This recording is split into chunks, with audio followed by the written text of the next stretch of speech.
नमस्कार, मेरा नाम है रवि सेवदा। दोस्तों, मेरी आवाज तो आप लोगों तक पहुंच ही रही होगी, मगर देखिए कितनी अजीब बात है। जनता की आवाज सरकार तक नहीं पहुंचती, मगर सरकार की जो आवाज है वो जनता तक सिर्फ कुछ ही चंद सेकंडों में, चंद मिनटों में पहुंच जाती है। जबकि सरकार बनाता कौन है? सरकार जनता बनाती है, और उसी जनता की आवाज सरकार तक नहीं पहुंचती। अगर पहुंच भी जाती है तो सरकार गूंगी बहरी बनकर बैठी रहती है। आप सोच रहे होंगे मैं इतनी बातें आज क्यों कर रहा हूं, घुमा घुमा के। घुमाना आपको मैं चाहता नहीं, पहले आप इतना बता दीजिए, आज जो सिलेंडर, गैस सिलेंडर है, उसकी रेट 1050 से ऊपर जा चुकी है। क्या फिर भी आप वोट मोदी सरकार को ही देना चाहेंगे? आप मुझे बताइए, 2014 में 410 रुपए गैस सिलेंडर के दाम थे।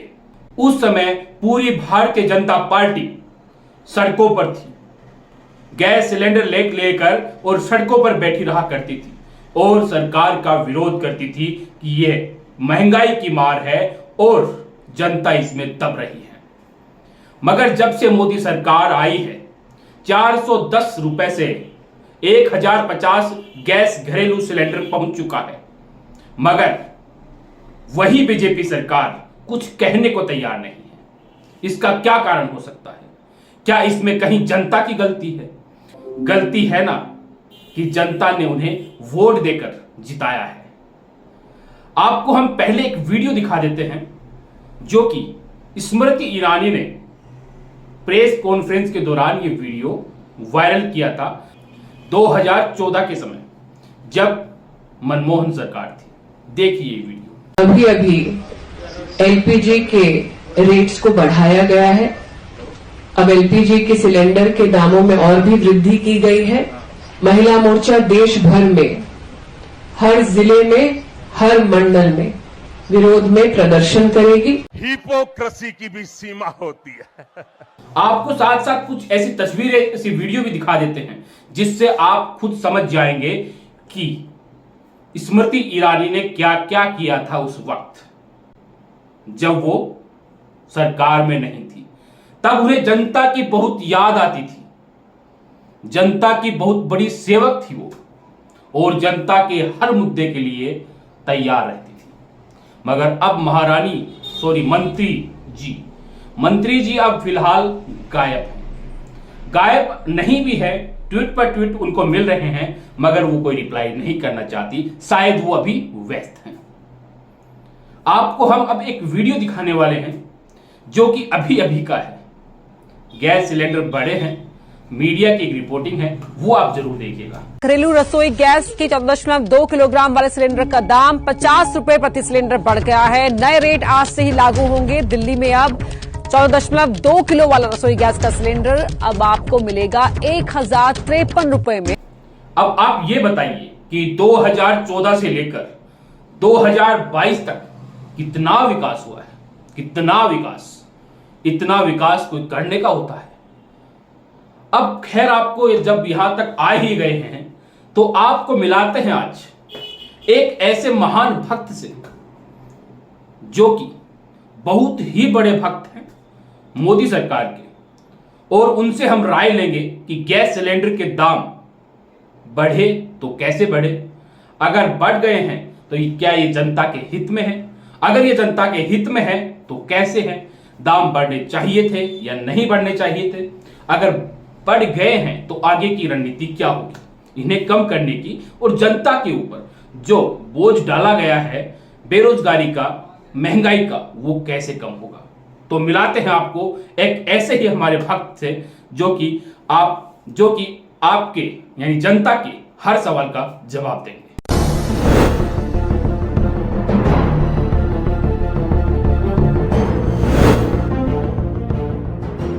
तो अंत भक्त जी, आपका बहुत बहुत स्वागत है हमारे इस न्यूज चैनल में। तो बताइए कि गैस के दाम जो बढ़ रहे हैं, आखिर क्या कारण है? 2014 में 410 रुपए का गैस सिलेंडर मिलता था, वो आज 2022 में 1050 रुपए का मिल रहा है। इस पर आप क्या कहना चाहेंगे? जी, धन्यवाद। देखो, मेरा कहना यही है कि महंगाई तो बढ़नी है। 2014 से लेकर 2022 तक विकास कितना किया है मोदी सरकार ने। तो भक्तराम जी ये बताइए कि अगर 1050 रुपए का गैस सिलेंडर खरीद कर एक गरीब आदमी रोटियां सेकेगा तो फिर उसका घर का और खर्चा कैसे चलेगा? क्या आप नहीं मानते कि ये नाजायज रेट है, महंगाई की मार है? इतनी महंगाई नहीं होनी चाहिए। आपको ये भी पता है, आप एक काम कीजिए, आप पाकिस्तान में देखिए, पाकिस्तान में यहां से ज्यादा महंगाई है। आप हिंदुस्तान पाकिस्तान की बराबरी कीजिए ना, फिर आपको पता लगेगा। तो मतलब आपका कहना यही है कि गरीब आदमी 1050 रुपए का सिलेंडर नहीं खरीदे। आपका कहना यह है कि चाहे 5000 रुपए हो जाए फिर भी आप खरीदोगे, मगर वोट मोदी सरकार को ही दोगे। यही कहना है आपका? या फिर आप कहना यह चाहते हैं कि गरीबों को सिलेंडर खरीदने का कोई अधिकार नहीं है? इतनी प्राइस बढ़ा दीजिए ताकि वो खरीद ही नहीं पाए। आपका कहने का मतलब इतना ही है कि गरीब और अमीर में फिर अंतर क्या रह जाएगा? मेरा तो ये मानना है कि गैस सिलेंडर 5000 रुपए कर देना चाहिए, ताकि अब मुझे ये बताइए, गरीब और अमीर आदमी में फिर फर्क ही क्या रह जाएगा? अगर गैस सिलेंडर अमीर भी वही रेट में बरतेगा और गरीब भी वही प्राइस में बरतेगा, तो फिर अमीरी गरीबी में फर्क क्या रह जाएगा? अमीर भी वही सिलेंडर बरते और गरीब भी वही बरते।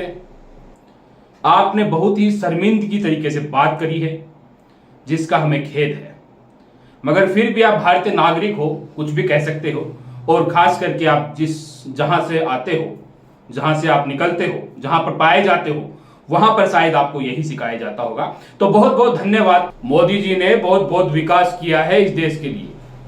आप जो चला रहे हैं, जो प्रोपगेंडा आप जो खेल रहे हैं, वो प्रोपगेंडा आपका कभी सफल नहीं होगा। जी बहुत बहुत धन्यवाद। जी बहुत बहुत धन्यवाद आपका। आप यहां पर पधारे। हम आशा करेंगे कि आप कभी भविष्य में नहीं पधारे। तो दोस्तों, ये थे हमारे भक्त, जो जिन्हें अंधभक्त कहा जाता है। तो आपने सुनी इनकी बातें। यही कहना है इन लोगों का। हमने सिर्फ आपको एक डेमो बनाकर दिखाया है। अगर आप सही में सरकार से, सरकार के प्रवक्ताओं से, या फिर सरकार के किसी इंसान, आदमी, किसी विधायक से बात करेंगे, तो उनका कहना भी यही रहेगा कि महंगाई कहां है, महंगाई कहां है, लोगों को रोजगार भी तो मिल रहा है। अरे जितना बेरोजगार 2014 से 2022 तक देश हुआ है, शायद कभी नहीं हुआ होगा। यही था। अब हम आपको यह भी बताने वाले हैं कि मोदी जी ने आप सभी के लिए एक संदेश भेजा है हमारे इस चैनल के माध्यम से। तो वो तो हम आपको सुना के रहेंगे, वो आपको सुनकर ही जाना पड़ेगा। तो सुनिए मोदी जी का प्रवचन। तो 100 दिन में महंगाई कम करेंगे। कहा था ना? डीजल का क्या हुआ?